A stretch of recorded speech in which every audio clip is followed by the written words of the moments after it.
actually kind of funny how university works. We all get dropped off on move-in day by our parents in a new town and a new school, and with the majority of us knowing absolutely no one. The parents stay for a bit, but then leave, and we're faced with the first and arguably scariest part of university, making friends.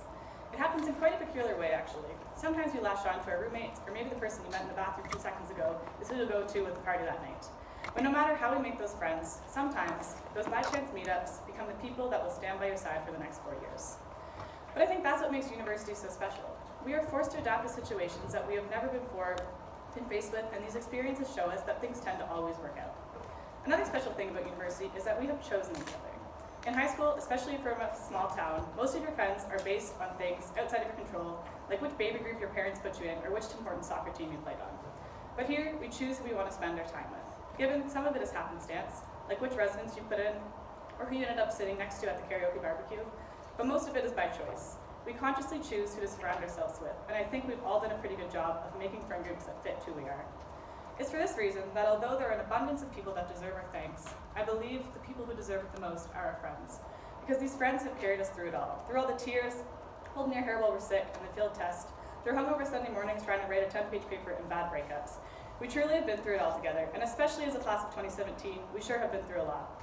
We've had to suffer through many losses, most notably the loss of Pickles, Uncle Larry's, and sometimes their dignity, the Reed's classes, but let's be honest, that was pretty fun, and the death of the Swans. We've made it through the horrors of second-year Yik Yak, the limitations of Sackville Tinder, and the Club P dance floor, and yet after all that, we're still here. But don't get me wrong, we've definitely gained a lot along the way too. Knowledge, of course, as I think we can all agree we're all a little bit wiser than we walked in as first years, but even more than that, we've gained moments. I truly believe that it's the little things in life that matter the most. When we look back at our years at Mount that have somehow flashed by in what literally feels like the blink of an eye, we're not going to remember that midterm we failed or exam we aced.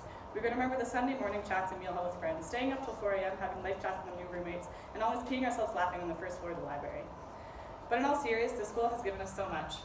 Maybe not in some of the ways it promised to, like with hashtag enhanced services in first year, but the biggest thing the school has given us is each other. A home is not a home without the people that make it home, and Maune for us is not Maune without the friends that make it a place we call home. I want our graduation to be a reminiscing time about all the good, bad, and embarrassing times we've had together throughout the past 4 years, and a glance into the future and all it has to offer us, because no matter where we go or what we end up doing, not only this place, but these people will always be our home.